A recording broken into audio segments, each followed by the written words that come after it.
You all know I have a kitty cat that's named Mr. Clinton. And Mr. Clinton is a really smart cat.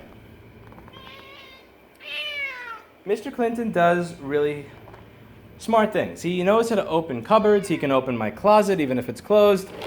He knows his name. If I call the name of other presidents, he doesn't respond. But when I call his name, he understands that it's his name.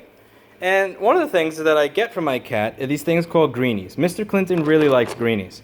And he's also really good at knowing when he's guilty of something. So if he's done something wrong, I simply look at him and he's looking to see if I'm going to stare at him or if I'm going to look away. Because if I'm staring at him, then he knows, oh shit, I got to hide. If I look away, then he knows, oh, I guess he didn't notice. If, I'm eating his plant, even though I'm a carnivore. And just because it's Lewis's, I'm going to break it, or I'm scratching his speakers or something.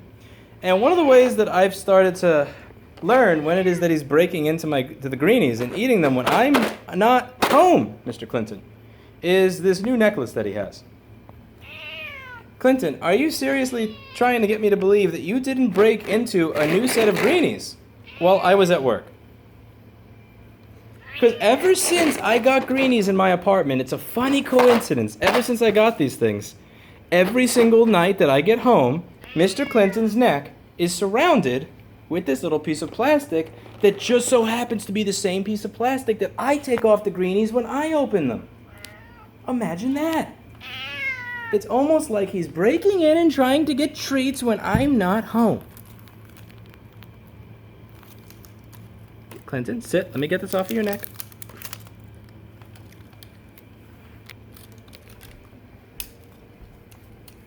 Thank you to JP, Blur, and others who got these little Greenies. So let's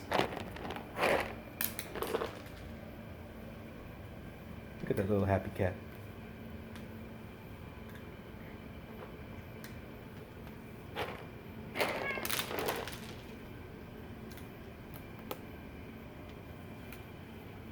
Mr. Clinton is a 24-pound creature. Look at that specimen.